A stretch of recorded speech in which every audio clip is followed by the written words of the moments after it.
Ito po. Ito po ang kalamay. Luto na po aring kalamay. Luto na po aring kalamay.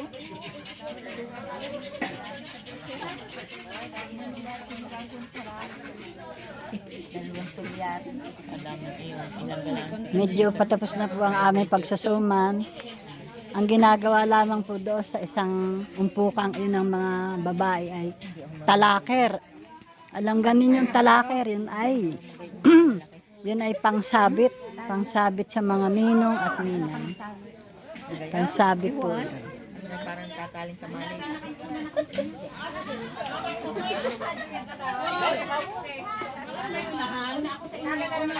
Garni po ang pagpapatas ng suman bago isigang. Pinapatas ng mga kalalakihan.